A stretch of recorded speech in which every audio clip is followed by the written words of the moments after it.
பூரணா பூரணா இங்க பாரு. எவ்வளோ நேரம் தான் அழுதுட்டே இருப்ப? இனி கொஞ்சம் நிம்மதி பாரு. உன்னை யாரும் அடக்க வைக்கல. விலை கொடுத்து வாங்குற அளவுக்கு நீ பொருள் கிடையாது. நீ ஒரு பொண்ணு, உனக்கு மனசு இருக்கு. என் மேல இருக்க ஒரு தப்பு உங்ககிட்ட நான் பர்மிஷன் கேட்காத உன் கல்யாணத்துக்கு ஏற்பாடு பண்ணிட்டேன்.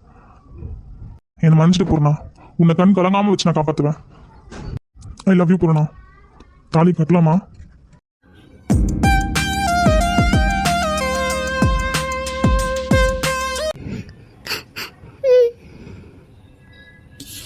மறுபடியும் எது கழுவுற? சந்தோஷமா இரு. உனக்கு என்ன படிக்கணுமா? நான் படிக்க வைக்கிறேன். நீ கவலைப்படாத. இன்னும் நான் நல்லா பார்த்துப்பேன். உங்க வீட்டில் இருந்ததை விட நீ என் வீட்டில் ராணி மாதிரி இருக்கலாம்.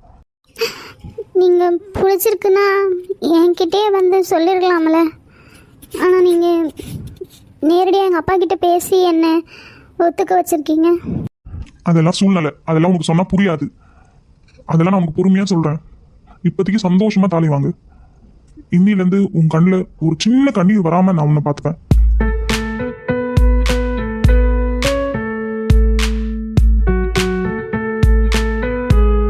இவர் இவ்வளோ சொல்றாரே, ஒருவேளை இவர் நல்லவராக இருப்பாரோ? நம்ம தான் தப்பா புரிஞ்சுக்கிட்டோமோ? பெரிய பொண்ணு சொன்ன மாதிரி என் வாழ்க்கை நல்லதா மாறுமோ?